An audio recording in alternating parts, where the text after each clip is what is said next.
Jesus. Sister Uma. Sister Uma. Hallelujah. Say hallelujah on the mic. Hallelujah. Hallelujah. Hallelujah. Very good. Hallelujah. Yes. Thank you, Jesus. Thank you. Jesus. Thank you, Jesus. Jesus. Yes. Thank you. Jesus. Very good. Thank you, Jesus. Thank you. Jesus. Yes. Thank Your you. tongue is loosed. Yes, speak, speak. Thank you. Speak. Come on. Speak. Speak on the mic. Your tongue is becoming loose as you're speaking. Speak. Thank you. And Thank you, Jesus. Thank you, Jesus. Thank you, Jesus. Thank you, Jesus. I'll hold. Yeah.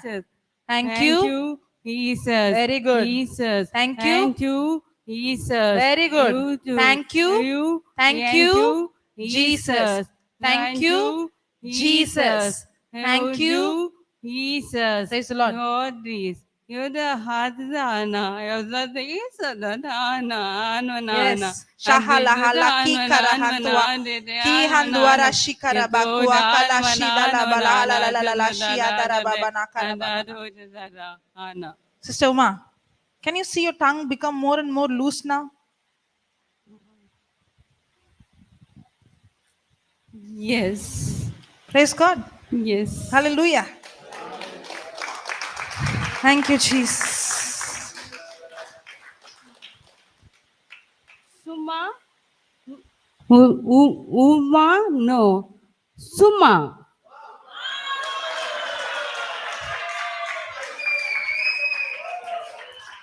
My name is not Uma. My name is Suma. Can you see?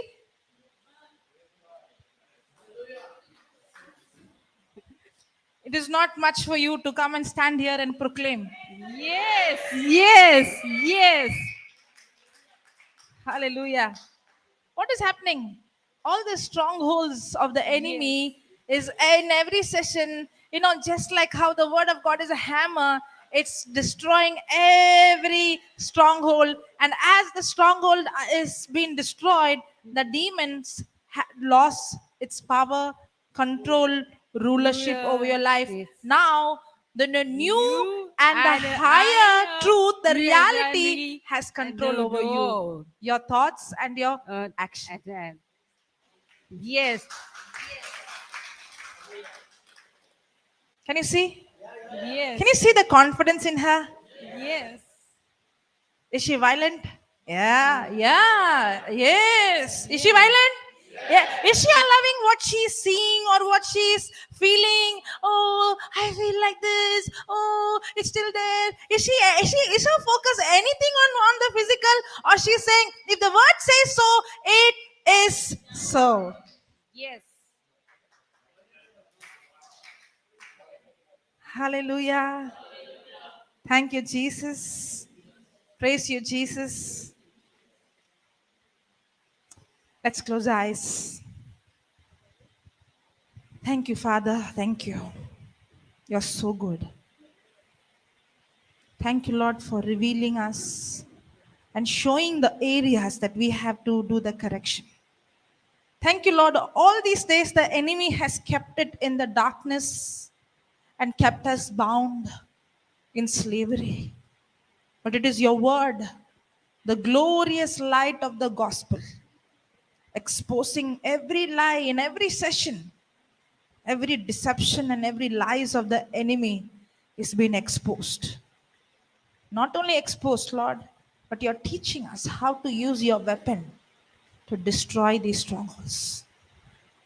Holy Spirit, you take complete control of this session. Complete control, Lord. That we are able to hear your word without any disturbance and without any distractions. In the name of Jesus, I take authority over every demonic spirit that causing any kind of destruction. I take authority now in Jesus' name. Thank you, Jesus. And I command every spirit of unbelief, I bind you, I command you to leave this place in Jesus' name. Thank you, Lord, for opening our hearts, our eyes. Thank you, Holy Spirit, speak to us. Thank you for making this teaching extremely simple and easy. Think through my mind, Lord, and speak through my mouth your words. Holy Spirit, take complete control.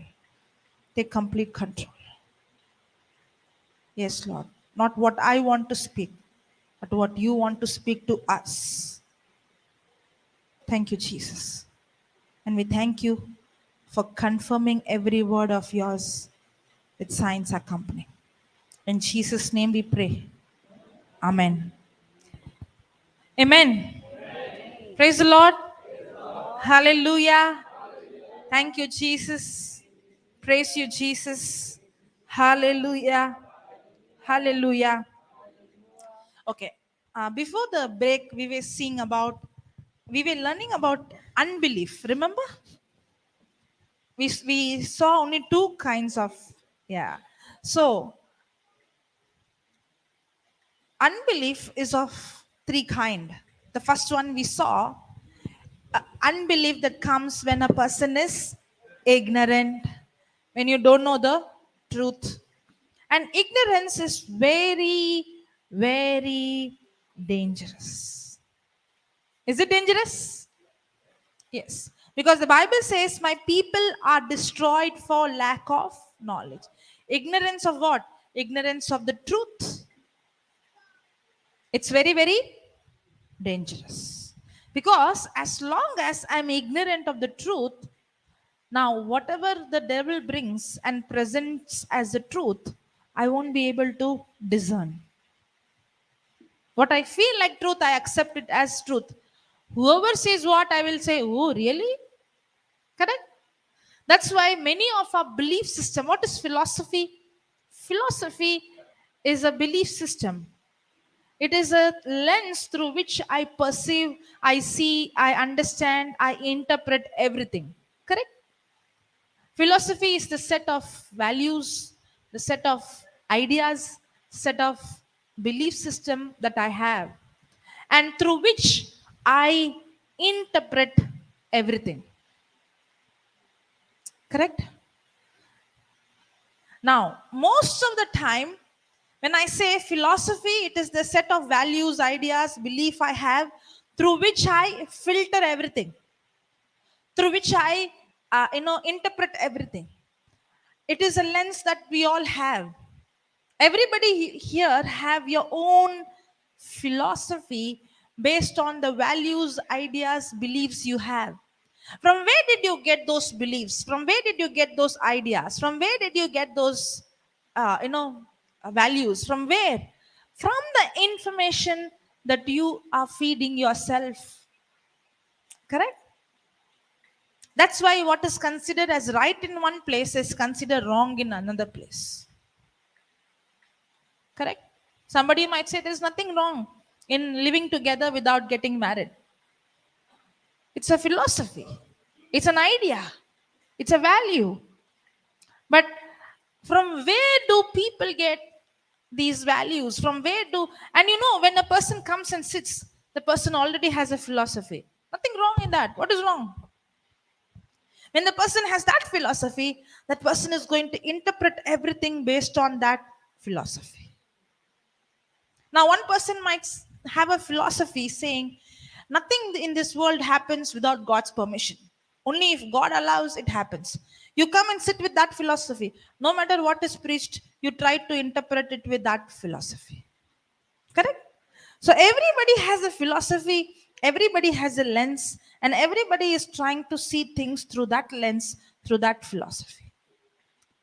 But the philosophy that you receive, the values that you have, the beliefs that you have, the ideas that you have, from where did you get the information? What is the source of that? That's why I have to be so humble that am I going to believe what I think right is what I think right is what is right?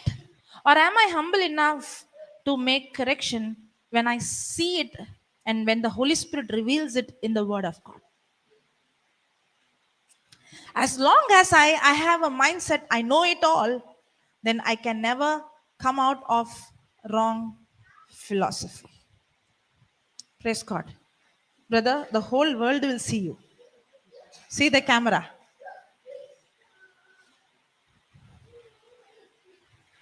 Hallelujah. You know what? Okay. You know what? You can see something he's doing, but I can see a stronghold.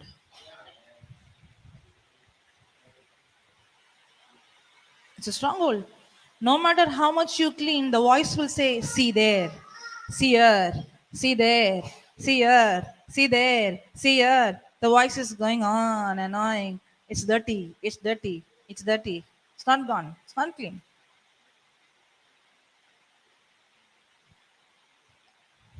Remember, strongholds, we saw two kinds.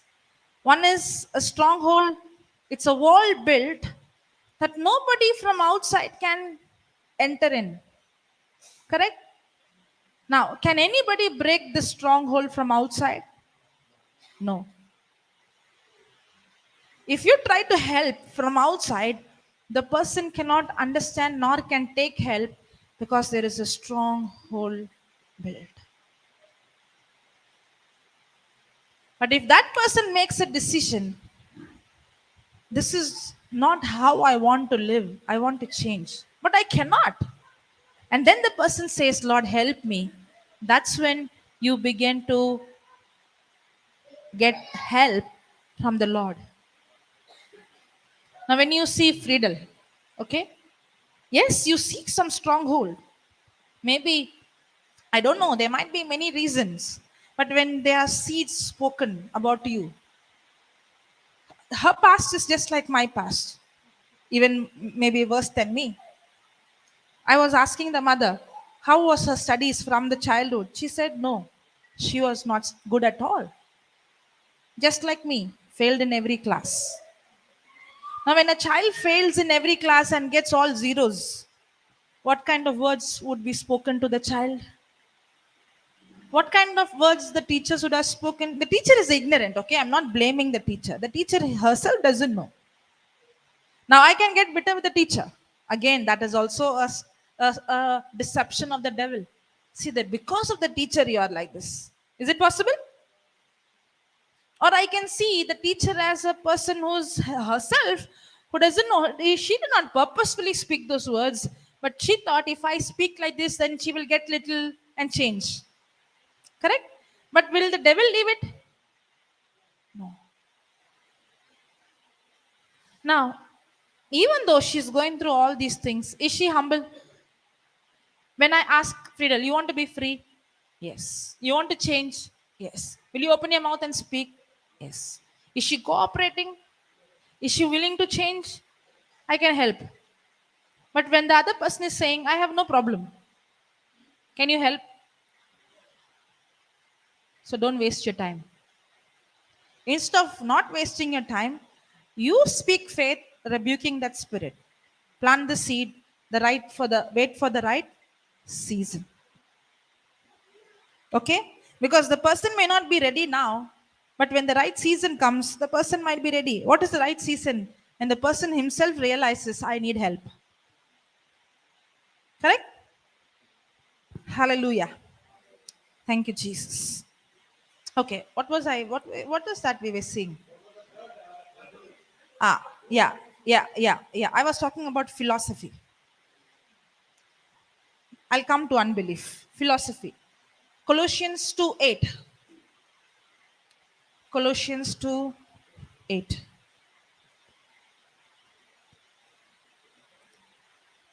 Compare. Beware lest, okay, see to it that no one takes you captive through philosophy and empty deception, pseudo intellectual, what is that? Babbles. You know, sometimes the world will think, for example, somebody might say, Evolution. What is evolution? I okay. I don't know much, but little let me say. I came from monkey. Correct? Now a person might think, you're very smart when you speak like that. Oh, I don't believe in God. No, we have come from monkey. We have all have evolved from nowhere. Does it look smart, intellectual, all those things? Yeah. But let me ask you a simple question. Very simple question. One day morning you got up and you saw one new building popped up from anywhere. Will you believe? Can a building pop up without anything? Or there should be a designer to imagine, think, design, and then bring it into manifestation. Have you seen a camera lens? Did it pop up from nowhere or somebody designed it? There is a brain required. You see a computer, you see a laptop. How many years it took? If first, to just store the storage, they used big storages, right? Did they use their brain? And then did they think and begin to design that, smaller and smaller? Correct? How many brains were involved to create a computer? And that too how? Man had to see how brain works and then create something like that. Yes or no? That means there is a designer behind anything that you see, whether it is a camera lens or it is a computer or it is any gadget. You see, there is a designer behind, there is a brain behind, there is an idea behind. Correct? Somebody has to create it. Yes or no? What about the lens that we have that can not only see, but can see colors, can see the depth, can see the height, can see in different direction? Do you think it popped up without a creator? Very simple. Nothing can pop up. If there is so many brains behind one small mobile lens, what do you think the brain behind the lens that we have? What about the whole system that we have? It, if one cell doesn't function perfectly in the brain, what happens? Everything is functioning. Everything is working in intact. What if the earth that is revolving on the orbit moves from the orbit? What happens to the planets that is revolving in a place? If the system collapse, everything would go and bang itself. Everything would be a chaos. What if the earth stops revolving? Everything is on a system. And you can clearly see there is a designer and he is amazingly brilliant. And you can see his wisdom, how he designed it. You should be a fool to say everything came from nothing. That's why it is intellectual babble. You just use your common sense. You don't need you to use your spiritual sense. You use your common sense. You use your common sense. If you use your common sense, you will realize there is surely a creator. Yes or no? Yes or no? Yeah. But see the deception. See the deception. Hallelujah. If you have come from monkey, okay, did any monkey started school, college, organization, association, meetings? Nobody, none of the animals can, no matter how much you say they are smart, they are that, they are this, they are animals. Nobody can match human beings because only man is created in the likeness and image of God.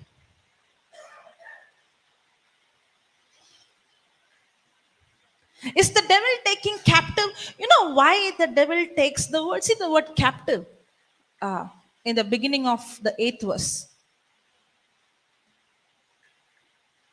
See to it that no one takes you captive. Does it takes captive?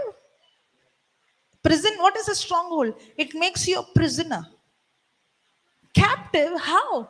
Through philosophy and empty deception and intellectual babble. You know why the devil comes with philosophy? Once the devil comes with a philosophy and takes captive of your mind, now he can rob everything what God has for you.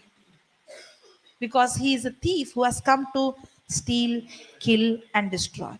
If he had to steal, kill, and destroy what God has for you, then he has to come with a philosophy that is and deceive you and take captive of your mind.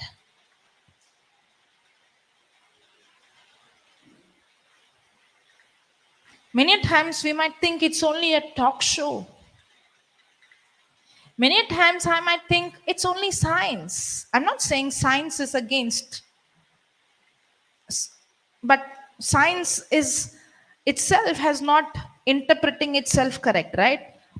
Like Papa says, when I was small, they said egg is very bad. Now they are saying egg is very. Is it keep changing? Yeah.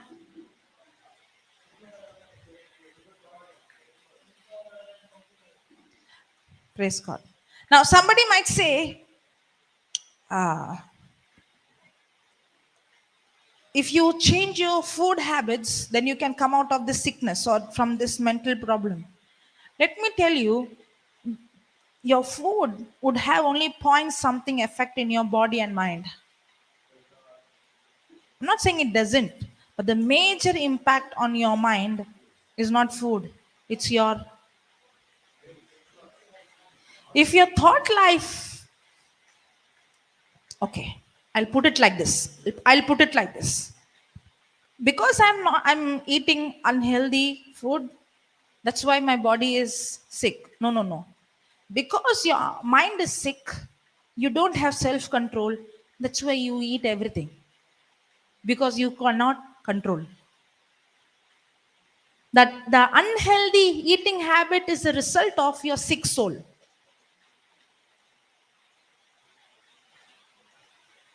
There are many eating disorders, right?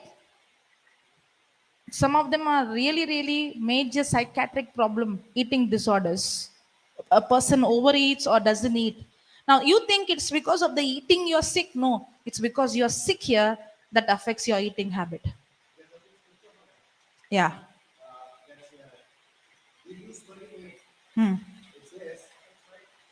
Hebrews 13:8. Give him the mic.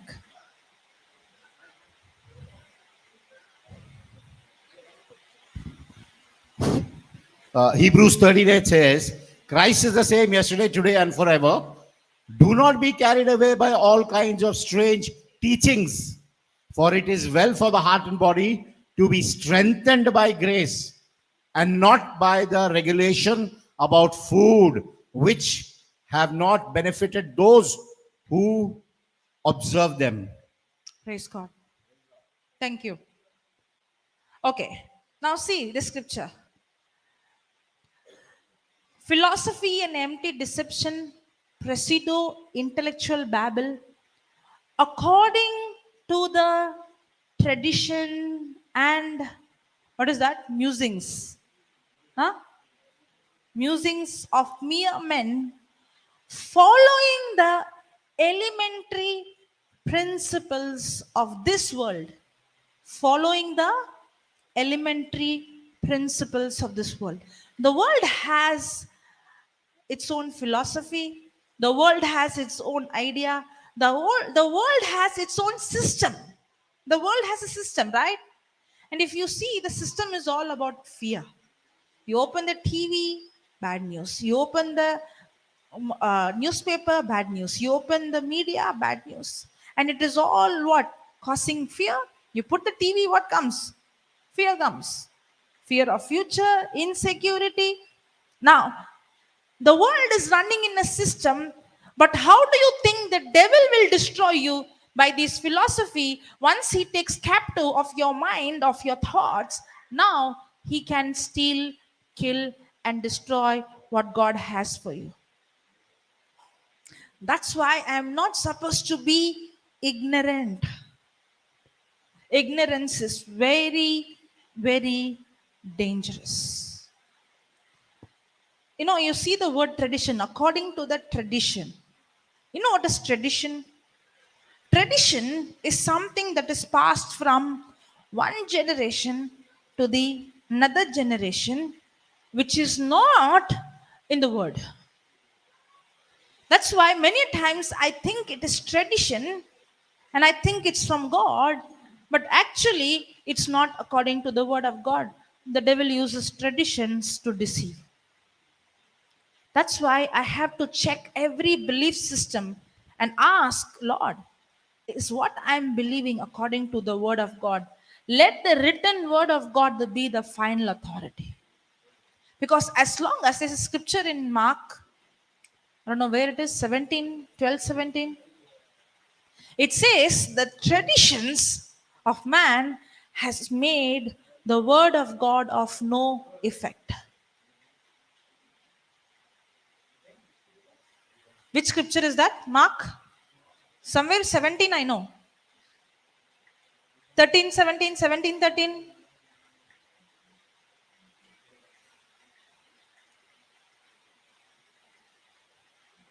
No.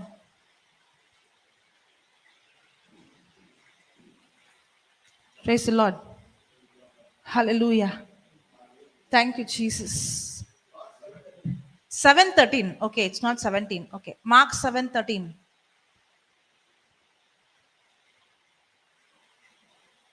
See this. Making the word of God of none effect. How? Through your tradition. Why? Because the devil comes to captivate you through philosophy and traditions. And what does the scripture says? Making the word of God of none effect through your tradition which you have delivered. Which you have delivered. And many such like things do you put in compare. Mark 7:13. So you nullify. You nullify. Make the word of God of no power. Why is that you still have the stronghold, but you're not seeing any deliverance? Why? It's not because the word of God has no power. It's you who has built strongholds based on the traditions, thinking that's the truth. Thinking that's what the word of God says, which the word of God doesn't say, and now you don't see any power, and you're wondering, am I not believing in God? Why am I not seeing the manifestation? Because what you're believing, what you think as word of God is actually not word of God. It's only a tradition that is passed from one generation to another generation, where the foundation is not the written word of God.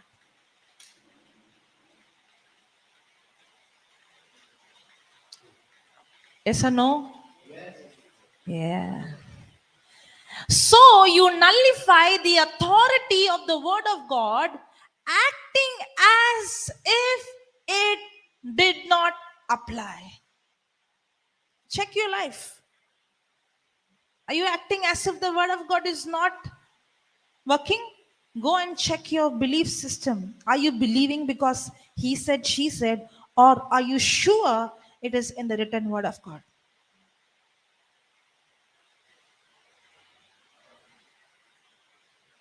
Is the hammer coming and breaking every stronghold? Yeah.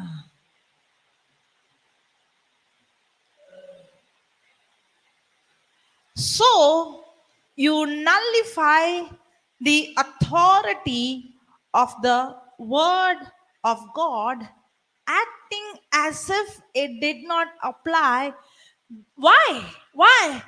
Because of your tradition, which you have handed down through the elders, and you do many things such as that. Can you see the deceptions, philosophies, intellectualism, traditions? All these that you receive has captivated you for years and years, and that's why you're not seeing the power of God manifest in your life.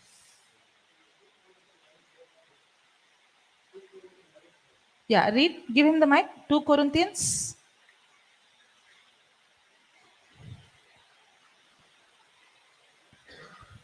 2 Corinthians 11:4.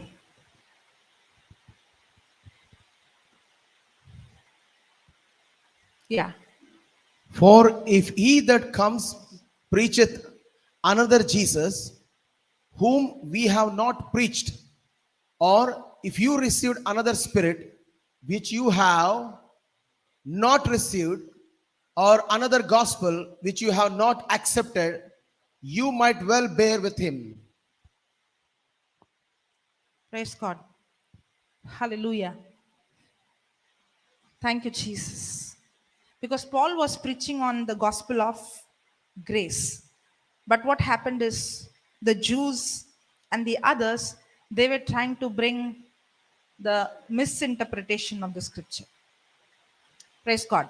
Okay. Thank you, Jesus. Hallelujah. Go back to Colossians 2, 7th verse. Okay, we will, 7th verse. Put the 7th verse in compare.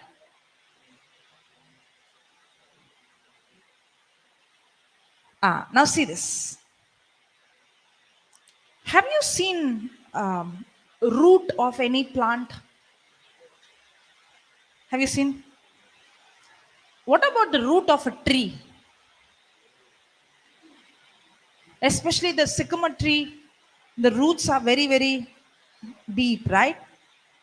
Most of the time, the root of the tree is 2 times or 3 times bigger and deeper. Correct? Yes or no? Can the root be seen outside? But is it the foundation? That's how a stronghold is.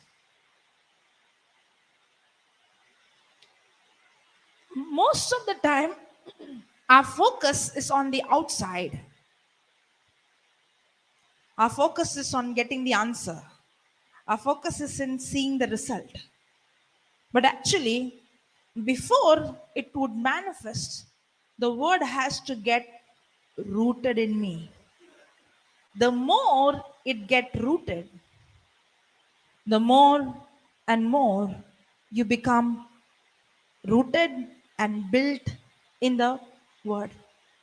Now, what is Paul saying to the Corinthians? See, we heard about philosophy, we heard about intellectualism, we heard about traditions, correct? Now, Paul is speaking to whom? The Corinthians, correct? Actually, sorry, not the Corinthians, the Colossians. I'm sorry. Colossians. He's speaking to whom? The Colossians. Actually, Paul has not met the Colossian in person. Put the first verse.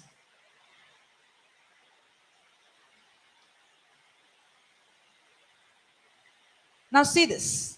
For I would that you know what great conflict I have for you and for them at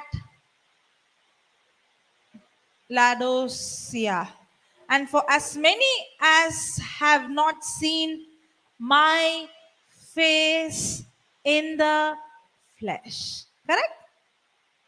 So Paul has not yet met these Colossians in person. He did not have, like going and meeting and teaching them and preaching them and. But there are many people who came to Paul and received the word, received the truth, and the letters of Paul. That's how they got the truth. Now, what is Paul telling the Colossians? Be aware, be vigilant, that don't allow the enemy to deceive you through philosophy, through tradition, through lies, and he is cautioning them. Before that, what is he saying? He's saying, be built and be rooted. Means you have to build a stronghold on the truth. If you don't build a stronghold on the word of God, the truth, then when the devil comes with a lie, you will not able to fight against. When he comes with a tradition, when he comes with a deception, when he comes with intellectualism, only when you are built and rooted in the word of God, only then you will be able to discern it as a lie. Otherwise, you will think it is intellectualism. You will think it is something that is fancy. Yes or no? When you see many talks, does it sound fancy? Yeah. Does it look uplifting? Does it look motivating? Even though it looks intellectual, motivating, uplifting, it is deceiving. That's why Paul is saying you should be built and rooted in the faith, in the word of God. If you are not built and rooted, if you don't build a stronghold based on the word of God, then you will be deceived thinking it is good. It sounds good. It sounds healthy. Many times for us, evil is, it should be shown evil. Only then we agree as evil. But that's not how the devil comes. The devil comes deceivingly. He will come as an idea, as an opinion, as intellectualism, as tradition. And when you are not rooted and built in the truth, that's when you get deceived and you are captivated, and now the word of God becomes of no effect in your life. Are you understanding? Now put the 7th verse. Rooted and built up in him and established in the faith as you have been taught. One side Paul is teaching, but even though it has been taught to you, you have to make a personal effort so that that word becomes rooted in you and built in you. It has to become a stronghold in you. If it is not stronghold, if you are not built, the whole Mark chapter 4 speaks about the sower and the seed, right? If you see in the parable, Jesus speaks about 4 kind of soil and only one kind of seed, that is the word of God. Correct? Yes, there is seed of corruption also, but the seed that brings result is the word of God. If you see in the whole parable, Jesus speaks about the seed is the same, but the result is the same. Different. The result is the different. The seed is the same, the power is the same, the potential is the same, but the harvest is different. And then Jesus gives the reason why one soil has the harvest and the other soil doesn't have. And if you see, the whole thing speaks about the root system. In the beginning, the seed fell on the pathway. It didn't even go inside. The second one, it went, but it did not have root enough. The third one, even the root developed, the weeds, the negative seeds, the demonic seeds, the worry, cares, the deception of the world choked it.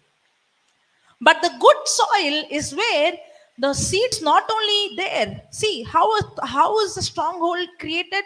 A thought that is received, that is nourished by more thoughts.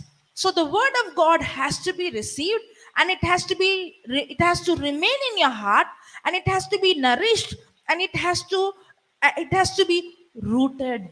That's a stronghold. The problem is, when I receive a word, I need a miracle. I always want a result. I always want a manifestation. My focus is, when will I get the healing? When will I see the result? When the report will change? When I get the job? When I get married? Oh, everything is in the physical. But the word of God speaks about the root system, the foundation. That's the stronghold. When the root system is built strong, the fruit comes by default. Are you understanding?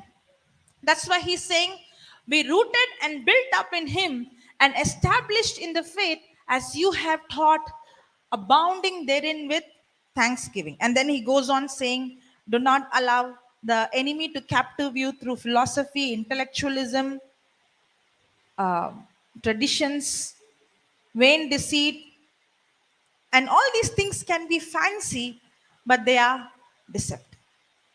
I have seen with my own eyes people in big position, with big education, living in captivity, living in bondage. Why? Deception. You might feel you are intelligent, you might feel you are smart, you are deceived. Hallelujah. So is ignorance very, very, very, very dangerous? Dangerous. Now, the first kind of unbelief comes through ignorance. The second kind of unbelief comes through what? Disbelief, wrong belief. Even that comes in this. Now, let me come to the third unbelief. Any guess?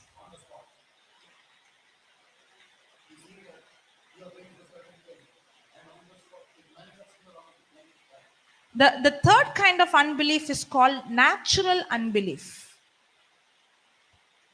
The third kind of unbelief is called natural unbelief. You know what is this? This person doesn't come in the first two category. The person is not ignorant. The person is not having wrong understanding. The person does know the truth and the person has the right knowledge, but still in unbelief. You know why? Because this person is thinking is governed by the senses. For this person, even though he knows the truth, even though he knows the word, when he sees something, feels something, the seeing and feeling and hearing begins to dominate him or her more than what the truth says. That's what happened to the disciples. Did the disciples already cast out demons? Did they see when they spoke, the demons left, people getting healed? Now, this time, a father comes with a son and they begin manifestation. They know the word works and they have seen the result. But when they saw the manifestation, what they saw began to control them. Oh, this demon looks very powerful. Yes or no? Does it happen with us also? Even though we say, yeah, I believe I'm healed, and we believe for somebody, and when we see the person is still walking, now what comes? Oh, it did not work. Correct? I know the truth, I have the right knowledge, but yet what I'm seeing with my eyes is ruling me. That is natural unbelief. So, what was the solution Jesus gave for this unbelief? This kind of unbelief will go. So, Jesus said, if you have to cast out this kind of evil spirit, you have to fast. Correct? If you have to cast out this kind of demons, then you have to fast. If you fast, then you can cast out demons. Correct? Your eyes are telling, I don't know. If you fast, you get more power to cast out demon. Give her the mic, give her the mic, give her the mic.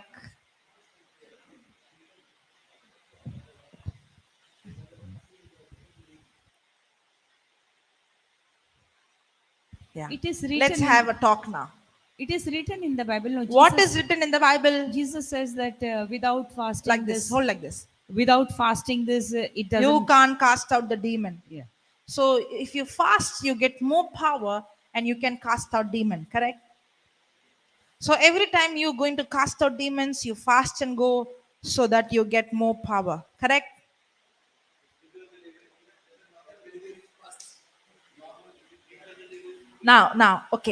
Okay. This is a very good example for philosophy. This is a very good example. We're not pointing you, huh? We are learning. I know. I want to know this truth Ah, because I have been struggling with this struggling. sentence. Yeah. Yes. Now see. The philosophy is what I think I learned from the Bible, and I think that's what the Word of God says, and that's how I interpret. As long as my philosophy is wrong, my lens is wrong. As long as my lens is wrong, my interpretation is wrong. But the good news is she humble? Is she saying, if you show me, I'm ready to change my lens? Yeah. But if she thinks in her mind, I know what you're coming and telling. Do you think I don't know? I know. Fasting, if you fast and if you pray, then you get more power to cast out demons. Now, can anybody change your lens? Are you are you teachable? If you're teachable, if you're humble, that's when you begin to see the grace of God. God gives more grace to the humble. Now, somebody tell me, where is that scripture? That casting out. Mark 9, 7. Yeah, where is it? Mark 9. Okay, put Mark 9.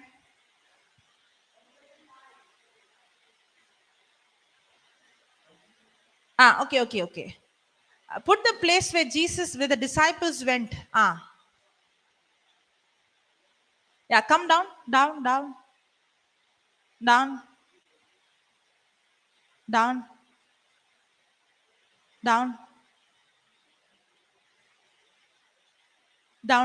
19, 20, 21, 22. Next, 25. Now in this we see Jesus, he rebuked, correct? When Jesus saw that the people came running together, he rebuked the false spirit, saying unto him, thou dumb and deaf spirit, I charge thee, come out of him and enter no more into him. Then, and the spirit cried, it's okay. Praise God. Thank you, Jesus.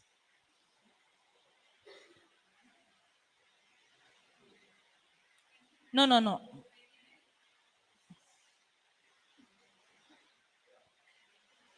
Okay. And the spirit cried and rent him sore and came out of him, and he was as one dead, in so much that many said he is. It looked like, yeah. But Jesus took him by the hand and lifted him up, and he arose. And when he was come into the house, his disciple asked him privately. See, it's not that they have not cast, okay? This time they did not see the result. Why could not we cast him out? Why is that when you cast it out, it happened? Why is that we were not able to cast? 29. And he said, who? Hey, okay. Can you put this? There is, I don't know, Matthew? Luke. Can you put in Luke the same incident quickly? Let me only see the scripture.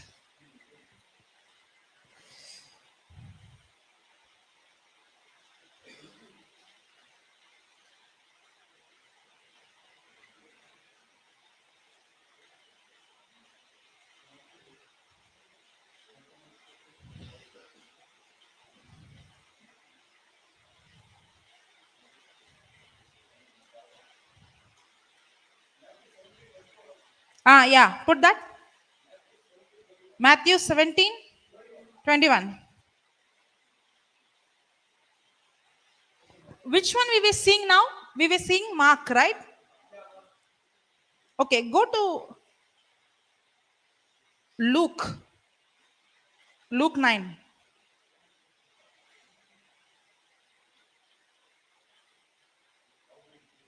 Luke 9:30.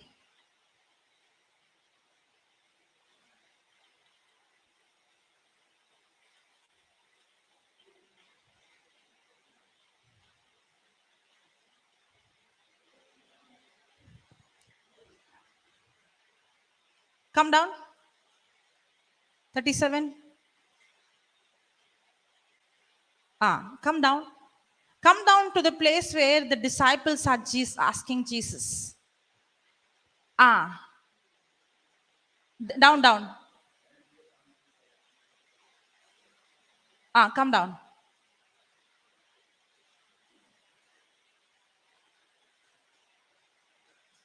No. Yeah, down. It is a parable where Jesus speaks about the seed when they came and asked.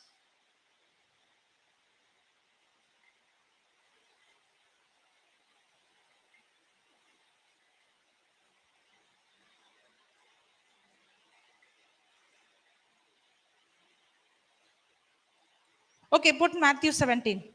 I think it is there. From the, 20.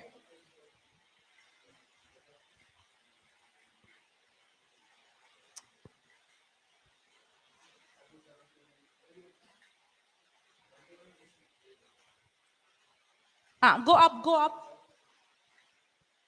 Up, little more. Up.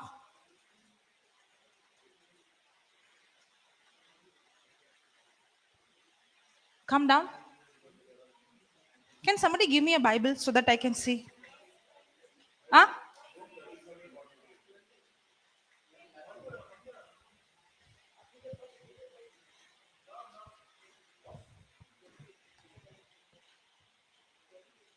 Yeah.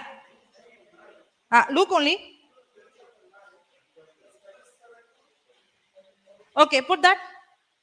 I'm not talking about fasting and praying. Before that, Jesus speaking before that. He speaks about the seed. Which verse is that? Put that. Which chapter? Say the chapter. Luke.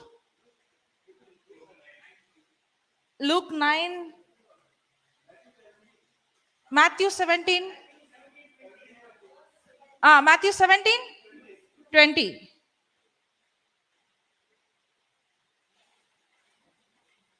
Okay. Okay. Now. See. Hold on. Listen to me. Look at me. Can you look at me? If you read only in one book the incident, will you get the juice? That's where you're going wrong. Now, did I just look at one incident, or I'm seeing the eyewitness of Luke, the eyewitness of Matthew, the eyewitness of, then only you get the complete picture.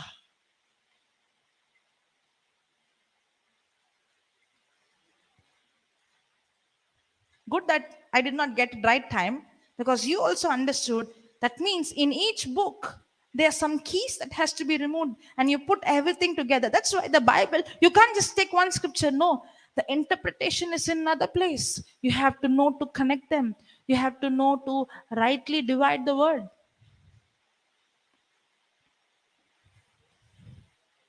Hallelujah. Now see this. Now put the previous verse. Put the previous verse, 19th. Now see this. Then came the disciples to Jesus apart and said, "Why could not we cast him out?" And Jesus said, "Because you did not fast today."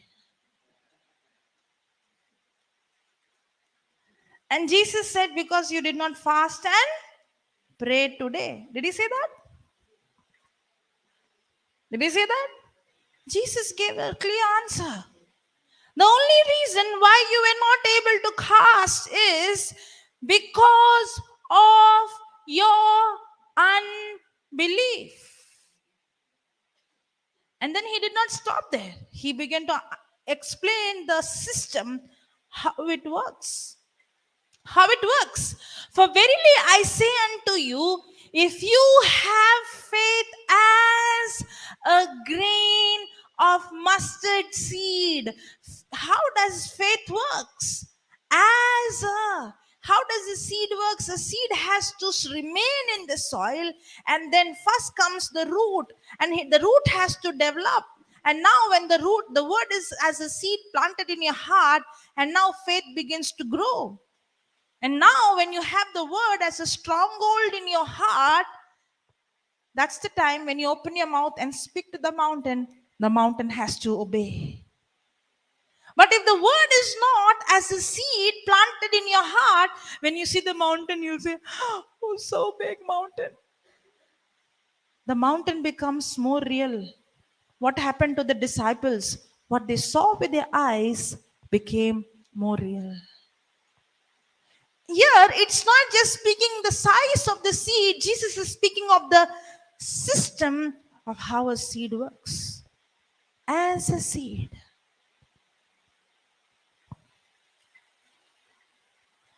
Are you understanding? For verily I say unto you, if you have faith as, just like how a seed works, that's how faith works. It's not the problem that you don't have faith, it's the problem of your unbelief that is hindering the faith to manifest. Hallelujah. Did Jesus give a very excellent answer when they said why we were not able to cast the demon? You may know the word, but the word has to be rooted and built in you. It has to become a stronghold in you. For verily I say unto you, if you have faith as a grain of mustard seed, you shall say unto this mountain or to this demon. If you have the word in your heart, and if you allow the word to be developed in you, built in you, rooted in you, now no matter what your eyes would see, no matter what your ears would see, it is not what you see would impact, it is the word in you that would have impacted the mountain.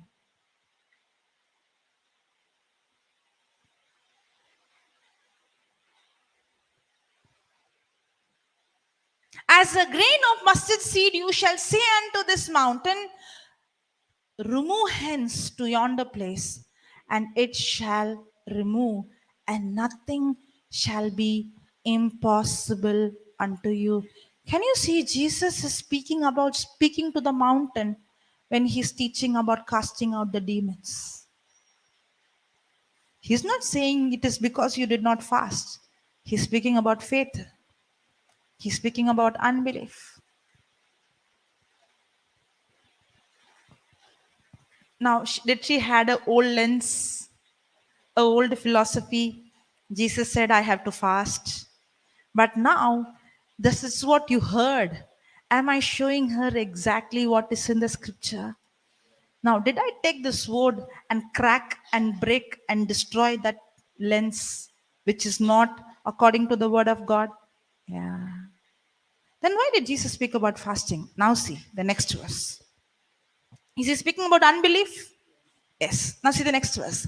Howbeit this kind, what? This kind of unbelief goes by fasting and praying. Oh, say. Let everybody hear. Really, the old lens is removed now.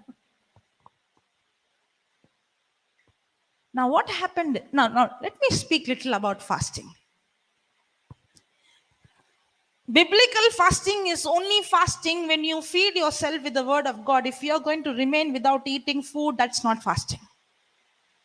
That's called dieting. Okay? If you say, I did not eat today, I'm fasting, that's dieting. That will not do any good to you. Fasting is When you begin to eat the word of God so much, now all these days, now what happened to the disciples? What they saw with their eyes, the boy manifesting, seeing the teeth. Is it happening here also? When you see somebody manifesting, is it talking to you loud? Is it affecting you? Because all your life, your senses is ruling you. Correct? Even though I know the word, even though I know the truth, what is happening in the physical is ruling me. When my stomach says I'm hungry, is it ruling you? Yeah, I cannot tolerate hunger. Huh? When my stomach says hungry, go and immediately fill my stomach. I can take anything, but not hunger. Yes or no? Hunger is something very, very strong. You might think, what is there? But actually, your hunger is the strongest sense that has control over you, and it dictates you. Whenever it tells eat, you eat. Whenever it says enough, you say enough. So you are making choice, or your hunger is taking the choice. Now, when you're feeding yourself with the word of God, your your body is saying, your hunger is saying, I'm hungry. And now, all these days, your body is dictating you. It is telling you, and you are allowing what your senses are saying to rule you. But now you're telling your body, you don't tell me what to do, I will tell you what to do. Now I'm not using my willpower to control my body. I am eating the word of God and feeding myself with the word of God. And now I'm tapping into the grace of God. And now with the grace of God, the power of God, the ability of God, I'm bringing my senses into the obedience of my spirit. You don't tell me what I have to do. I will tell you what to do, but not with my willpower, through the grace of God. Are you understanding? So now, when they are fasting and praying, why Jesus saying fasting and praying? All these days, you have allowed your senses, what you see here, to govern, to control. So what you see, what you hear, what you smell, what you experience, what you learned is ruling, even though you know the truth. So you have to train your senses not to control you, but you have to train your senses to obey to the word of God and the spirit of God. Yeah. Before coming here, I and my husband both have the habit of having tea at sharp at 4 o'clock, 4:15. So before coming here, I was thinking food and all it is okay, but 4 o'clock tea. Tea. That's not only your problem, many people's problem. Correct? So anytime Yeah. we are traveling and if it is 4:15 and tea is not given to me, I would I Here would lunch only is given many times 4 o'clock. yes. So during that time, I would stop talking or I would not be in a good mood. After coming here, I was talking yesterday, the day before. Praveen, we are not getting tea at 4 o'clock. We don't even realize, we don't remember that it's time for tea. Exactly. Now, all these days, your senses were ruling. Now, what happened? The word of God began to rule your body. Your body is not telling you what to do. You're telling your body when you want tea or when you don't want tea. Are you understanding? Natural unbelief. But for me to come out of this natural unbelief, I have to become very sensitive. I have to bring my senses. Otherwise, I'm a carnal person. Then I am governed by my emotions. I'm governed by my feelings. Even though I know the truth, I'm still a slave to what my emotions are. But when I begin to fast, it's fasting is not starving without food. Fasting is feeding yourself with the word.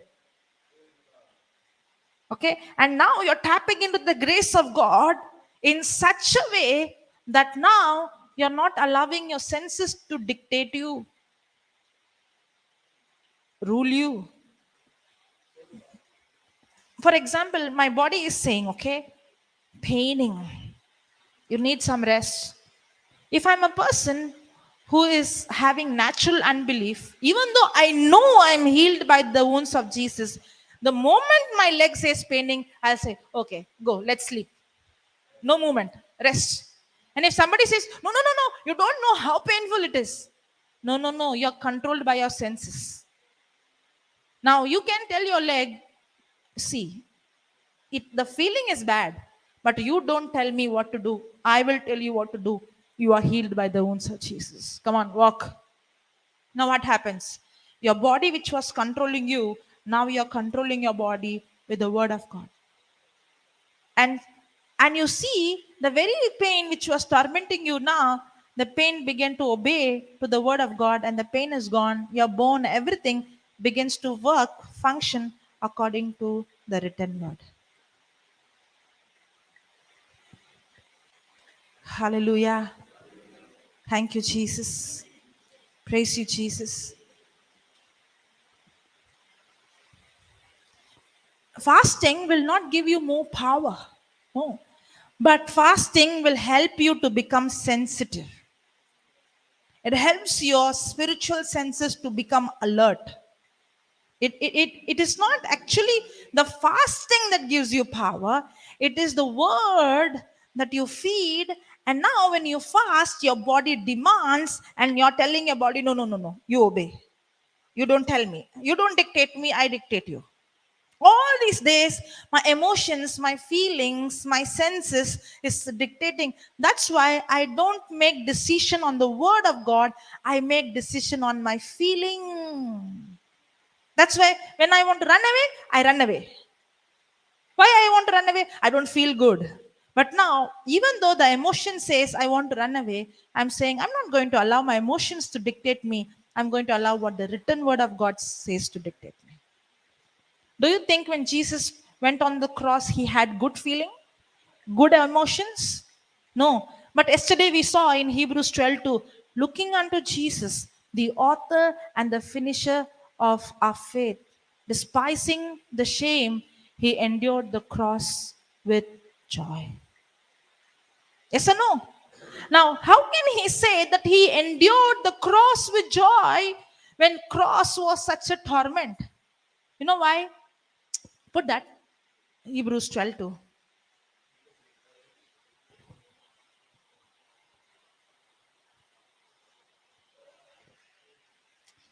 Hallelujah. Thank you, Jesus. Looking unto Jesus. Say that. Looking unto Jesus. Looking unto Jesus. Looking.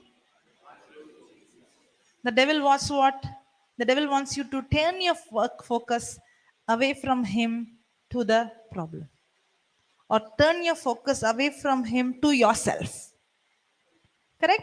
We saw in the morning, right? My son, pay attention. To whom? To what you do or to what Christ has done for you? So, where should our focus be? Christ. Looking unto Jesus, the author. He's the creator. He's the one who created it. He's the beginner, the author of our faith, and the finisher. He's the finisher. He's the perfecter. The author and the finisher of our faith.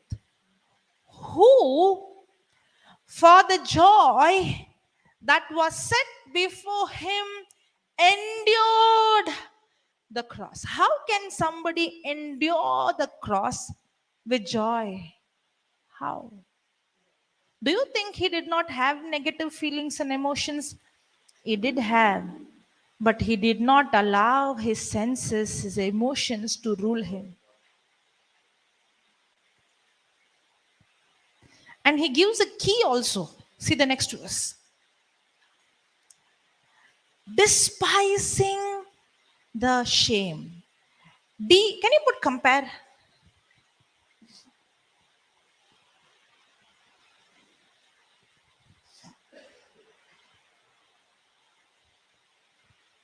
Looking away from all that will distract us and focusing our eyes on Jesus, who is the author and perfecter of faith. The first incentive for our belief, and the one who brings our faith to maturity, who, for the joy of, of accomplishing the goal set before him, endured the cross, disregarding the shame. What we saw, despise, right? Despise, disregard. Can you see other words in other translation? Disregard, despise, disregard, despising. Ah, ignoring, ignoring. Then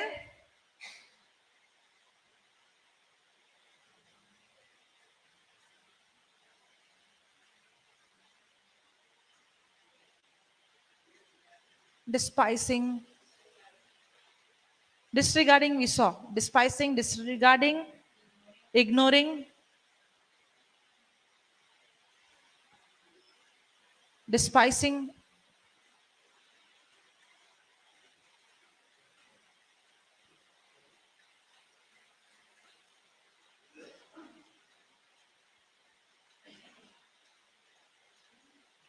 Ah, no attention, no attention.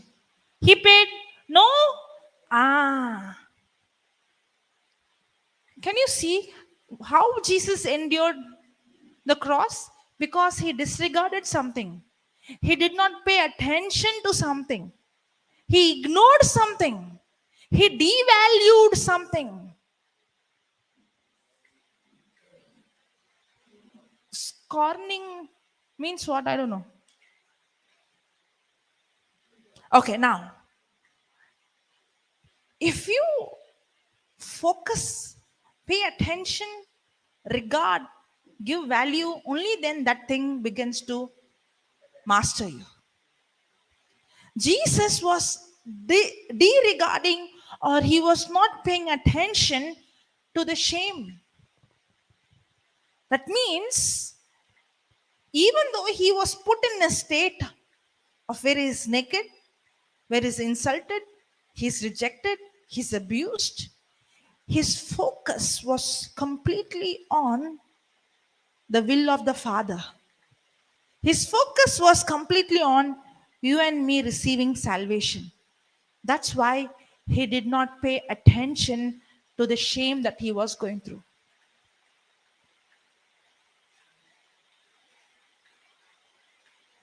That's why he did not allow the emotions to dictate him. He allowed the will of the Father to dictate him.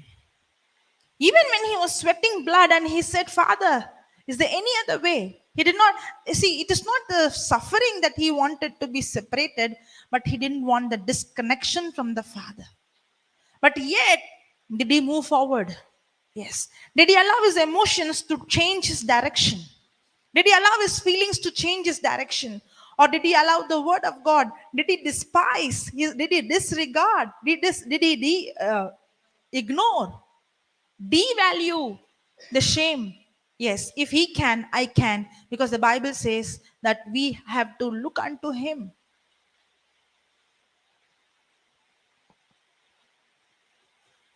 Hallelujah. Thank you, Jesus.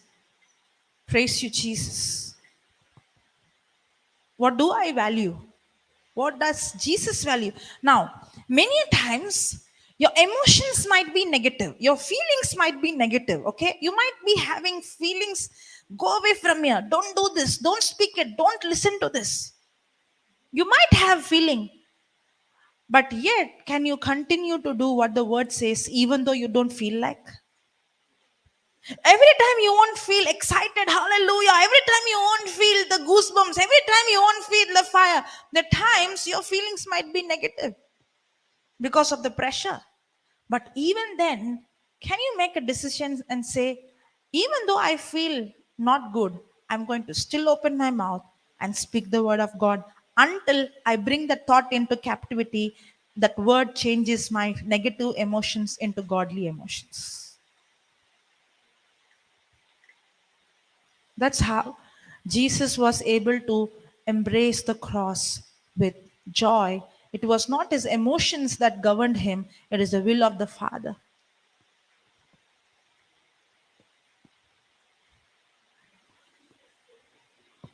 Yeah, give her the mic.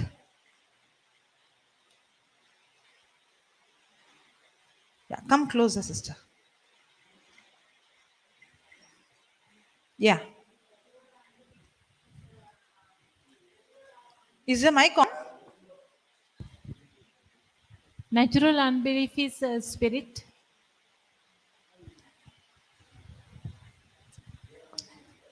It can open a door for a spirit. Yes. Yeah. So when I say unbelief, the unbelief is what I'm seeing becomes very real. Correct? Now, when the lie comes, what you see is real, and I start believing it is not working. Whenever I believe a lie, then there is a demonic spirit. Okay, but to overcome that, it's not just knowing the truth, because you already know the truth. To overcome that, you have to bring your senses into the obedience to the word of God. What did Jesus did? He never allowed the emotions to control him. He allowed the will of the Father to control him. It's not going to be all the time pleasant and rosy. There are times that you should take, but the good news is the word of God has the power to change your emotions, your demonic emotions into a godly emotions. For example, I feel like crying, really crying for no reason.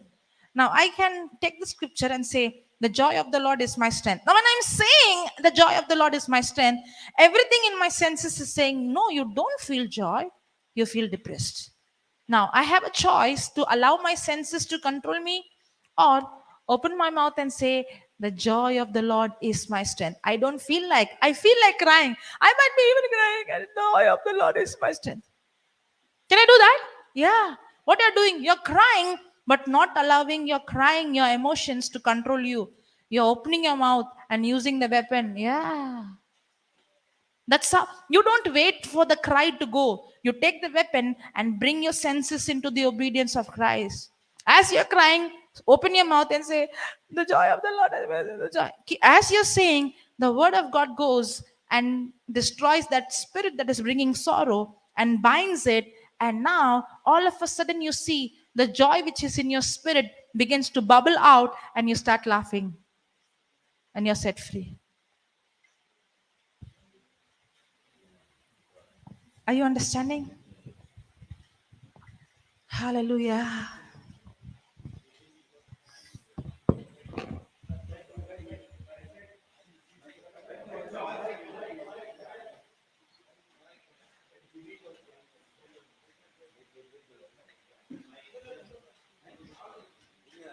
He doesn't want to speak on the mic.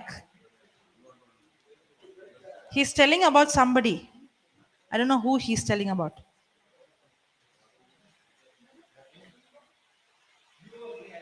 Sister Renuka. I don't know. If he speaks on the mic only, I can hear.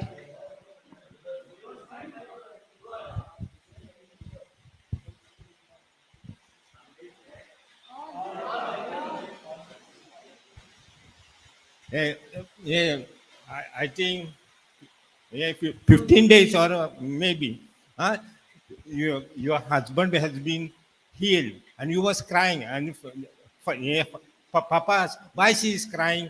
I said she's crying with joy. I know Praise that. God. Okay. Praise God. He is talking about the crying that comes out of joy. Thank you, Jesus.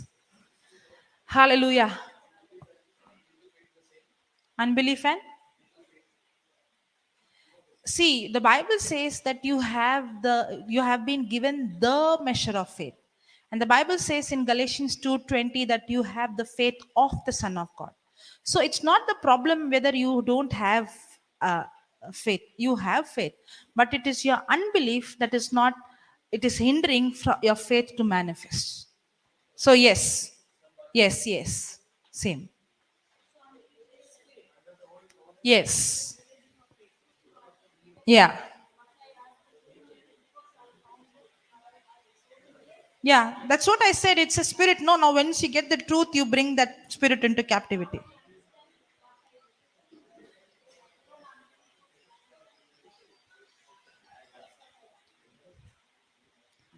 Hallelujah. Thank you, Jesus. Testimony? No, I will listen to your testimony first and then we will give it after the break. Okay? Okay, we'll close now. Close your eyes. Who's going to come and do the closing prayer? Wait, let me tell who to come.